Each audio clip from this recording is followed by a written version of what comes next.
In chapter 3, we're going to talk about mutations. Mutations are very important to study for a variety of different reasons.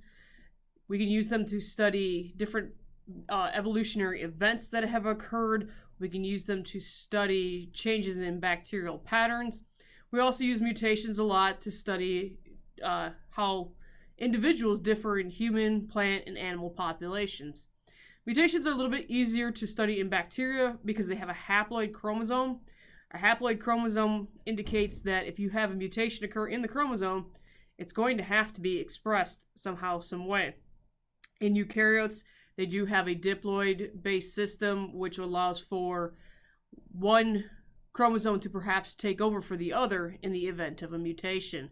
So mutations are a little bit more evident in bacteria. First of all, we can see them a lot easier, especially if there's colony changes. But the idea and the premise is the same.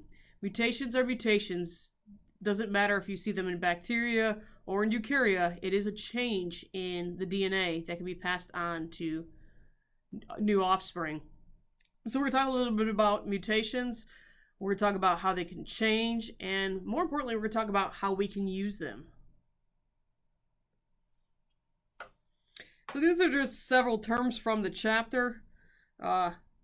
First and foremost, it's not playing nice, is a mutation. So mutation is a change in the base pair sequence of DNA, and this has to be a change that is passed on to another generation. If it is a lethal mutation, it's generally not considered to be a mutation per se because it's not going to be passed on. These can be spontaneous, they occurred somewhere in the replication cycle, or they can be induced by the presence of mutagens or even other factors that we have instilled in bacteria. The organism that acquires the mutation we now have referred to as a mutant. The original organism we would call the wild type. Now sometimes it's hard to discern which is the actual real true wild type because so many mutations have occurred over our evolutionary time, and so sometimes what we consider to be the wild type in bacteria is just the one we started with, and anything that's changed from there would be classified as being a mutant.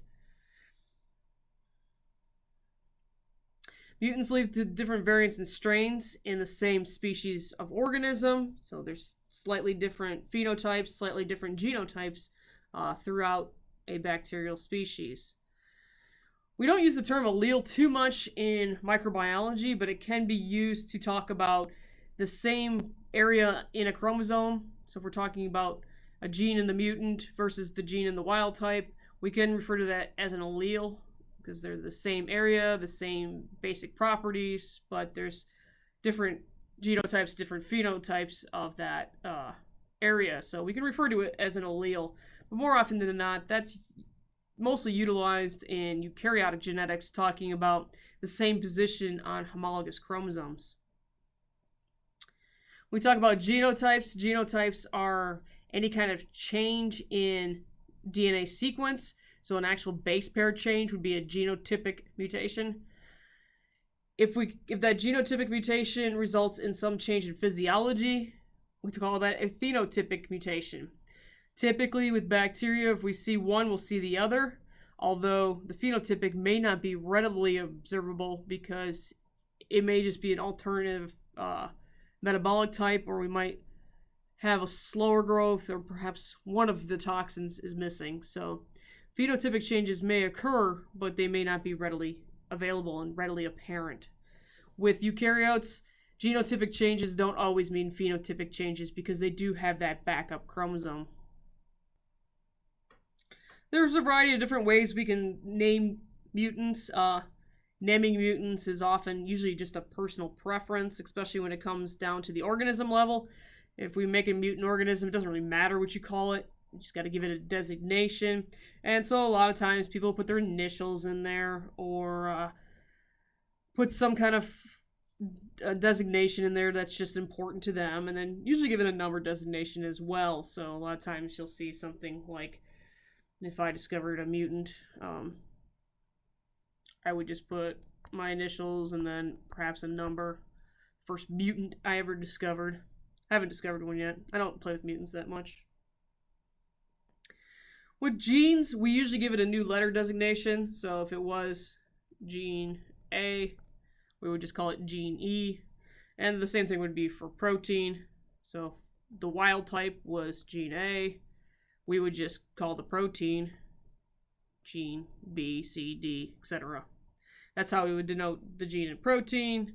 The amino acid is a little bit different because we usually try to make the shift be known as what amino acid we're looking at. So here's an H14Q. So amino acid H was changed to Q at position 14.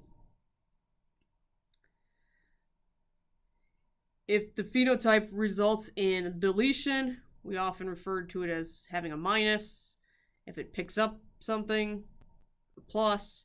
If there's a resistance, a lot of times you'll see R or RES for resistance. All of those could potentially be different factors that allow for denoting changes.